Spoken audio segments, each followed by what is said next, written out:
नमस्कार दोस्तों, मेरा नाम है दशरथ प्रधान और आप देखना शुरू कर चुके हैं छोटा नागपुर लाइव। तो चलिए देखते हैं आज झारखंड राज्य की प्रमुख बड़ी खबरें फटाफट। झारखंड को कल मिलेगी शिक्षा मंत्री बेबी देवी मंत्री पद की लेंगे शपथ। झारखंड के पूर्व शिक्षा मंत्री दिवंगत जगन्नाथ महतो की पत्नी बेबी देवी 3 जुलाई को मंत्री पद की शपथ लेंगी। मिली जानकारी के अनुसार इस बाबत मुख्यमंत्री आवास से दिवंगत मंत्री के परिजनों को जानकारी दी गई है। इधर झारखंड सरकार के मंत्रिमंडल में शामिल होने की खबर मिलते ही पार्टी कार्यकर्ताओं में खुशी की लहर दौड़ गई है। आपको बता दें कि पूर्व मंत्री जगन्नाथ महतो के 6 अप्रैल को निधन होने के बाद उनके पुत्र व उनकी पत्नी को पार्टी सुप्रीमो शिबू सोरेन व मुख्यमंत्री हेमंत सोरेन से उम्मीद था कि उन्हें उपचुनाव से पूर्व मंत्रिमंडल में शामिल किया जाएगा। बेबी देवी की बात करें तो उनकी 4 पुत्रियां हैं और एक पुत्र है। इनमें सबसे बड़ी पुत्री सुनीता देवी है, उसके बाद रीना देवी, पूनम देवी व गीता देवी हैं। चारों पुत्रियों की शादी हो चुकी है। पुत्र अखिलेश महतो उर्फ राजू सबसे छोटे हैं, जो अभी अविवाहित हैं। दिवंगत मंत्री की पत्नी की पहचान हमेशा एक कुशल गृहिणी के रूप में रही है। पूर्व में वो कभी-कभी जगन्नाथ महतो जी के साथ पार्टी के कार्यक्रमों में शामिल होती रही हैं। मंत्री के निधन के बाद पिछले 2.5 महीनों से अपनी डुमरी विधानसभा क्षेत्र में पार्टी कार्यक्रम में सक्रिय रूप से अपनी पुत्र अखिलेश महतो के साथ भाग ले रही हैं। कल श्रावणी मेला की होगी उद्घाटन, जाने इस साल क्या रहेगा कांवरियों के लिए खास। विश्व प्रसिद्ध श्रावणी मेला का उद्घाटन समारोह 3 जुलाई को देवघर में झारखंड प्रवेश द्वार दुम्मा में होगी और 4 जुलाई से सावन शुरू होगा। मेले के उद्घाटन के लिए मुख्यमंत्री हेमंत सोरेन को आमंत्रित किया गया है। श्रावणी मेला की तैयारी पूरी की जा चुकी है। पूरे देवघर को सजाया गया है। मलमास के कारण इस बार 2 महीने तक के लिए व्यवस्था की गई है। दुम्मा से खेजुरिया तक 8 किलोमीटर कांवरिया पथ पर पहली बार गंगा की मिट्टी बिछाई गई है। कांवरिया पथ पर 10,000 क्षमता वाले आध्यात्मिक भवन में कांवरियों को सस्ता दर पर भोजन मिलेगा। कांवरियों की कतार लगाने को लेकर रूट लाइन में वाटरप्रूफ पंडाल लगाए गए हैं। प्रशासन ने मेले में भक्तों की सुविधा बढ़ाने व भीड़ नियंत्रण के लिए कई नई व्यवस्थाएं की हैं। इसमें पहली बार डिजिटल मिस्ट कूलिंग सिस्टम, शीघ्र दर्शनम कतार व व्यवस्था में बदलाव शामिल है। शीघ्र दर्शनम कूपन के लिए पुरोहितों द्वारा बार-बार फॉर्म भरने की झंझट खत्म कर दी गई है। पुरोहितों का नाम, पता, संपर्क नंबर और विशेष कोड की एंट्री हुई है, जिसमें तुरंत कूपन मिलेगा। हालांकि रविवार और सोमवार को शीघ्र दर्शन की व्यवस्था बंद रहेगी। मेले के दौरान शीघ्र दर्शन कूपन की दर 500 रुपया प्रति कूपन रखी गई है।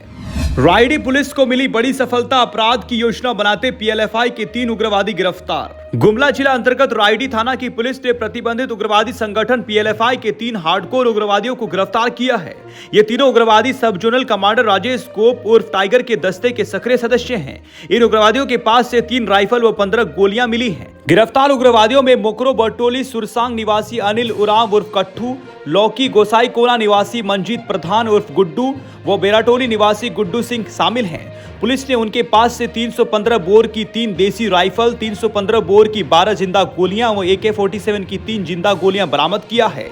जगन्नाथ मेला घूमने आई नाबालिग के साथ सामूहिक दुष्कर्म, 3 आरोपी गिरफ्तार। रांची से दरिंदगी की एक और तस्वीर सामने आई है। 5 युवकों के द्वारा एक नाबालिग के साथ सामूहिक दुष्कर्म की घटना को अंजाम दिया गया है। मामला है पिठोरिया थाना क्षेत्र की, जहां पीड़ित के दर्ज शिकायत के अनुसार वो अपनी बहन के साथ जगन्नाथ मेला घूमने आई थी। तभी एक पूर्व परिचित ने साजिश के तहत नाबालिग के साथ इस दरिंदगी को अंजाम दिया है। पुलिस ने इस मामले में 3 आरोपियों को गिरफ्तार भी कर लिया है। बता दें कि पीड़ित अपनी बहन के साथ जगन्नाथपुर मेला घूमने धुरवा आई थी। इस दौरान उसकी बहन का एक पूर्व परिचित युवक सुभाष मिल जाता है और उसे घर छोड़ने की बात कहता है। नाबालिग युवक के झांसे में आ जाती है और उसके साथ जाने के लिए तैयार हो जाती है, जिसके बाद सुभाष उरांव ने पीड़िता को घर पहुंचाने के बहाने उसे अगवा कर लिया और सुनसान स्थान पर ले जाकर अपने अन्य 4 साथियों के साथ मिलकर सामूहिक दुष्कर्म किया।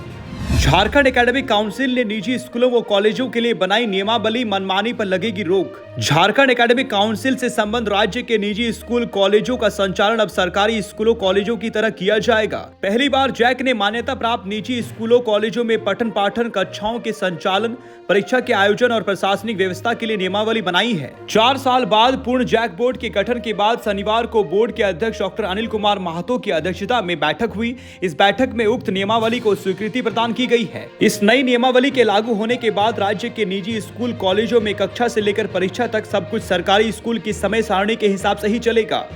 डॉक्टर डे पर स्वास्थ्य मंत्री बन्ना गुप्ता बोले, जल्द लागू होगी medical protection act. Indian medical association की ओर से शनिवार को गोलमुरी स्थित एक होटल में डॉक्टर्स डे का आयोजन किया गया। कार्यक्रम में मुख्य अतिथि के रूप में स्वास्थ्य मंत्री बन्ना गुप्ता मौजूद रहे। उन्होंने अपने संबोधन में कहा कि झारखंड में मेडिकल प्रोटेक्शन एक्ट जल्द ही लागू कर दिया जाएगा। सरकार ने इस दिशा में करीब 80% काम कर लिया है। बताया कि अलग अलग राज्यों में लागू कानून को एक साथ अध्ययन कर एक एक्ट तैयार किया जा रहा है। इस दौरान सांस्कृतिक कार्यक्रम का आयोजन भी किया गया। कार्यक्रम में doctor IS Prasad, doctor DBR Master, doctor KN Sinha, doctor G Praveen Kumar, doctor Bharti Minch, doctor GC Majhi, doctor Saurabh Chaudhary उपस्थित रहे। 4 जुलाई को झारखंड बंद, मांगे नहीं पूरे होने पर औलचिकी हुल बेसी ने की घोषणा। घाटशिला के पावड़ा स्थित माझी परगना महाल बकुल में आदिवासी पारंपरिक स्वशासन व्यवस्था के आधिकारिक संगठन औलचिकी हुल बेसी की एक बैठक देश परगना बैजू मुर्मू की अध्यक्षता में हुई।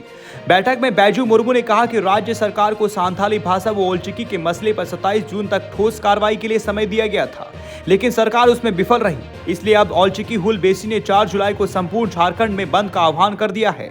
बंदी सुबह 7 बजे से शाम 7 बजे तक यानी 12 घंटा तक रहेगी।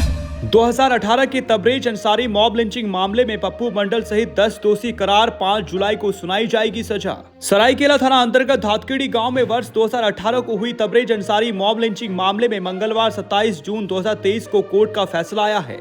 मामले की सुनवाई करते हुए ADG 1 अमित शेखर की कोर्ट ने 5 धाराओं में 10 लोगों को दोषी करार दिया है। वहीं 2 आरोपी सुमन प्रधान और सत्यनारायण नायक को साक्ष्य के अभाव में बरी कर दिया गया है। दोषियों को सजा का ऐलान 5 जुलाई को होगा।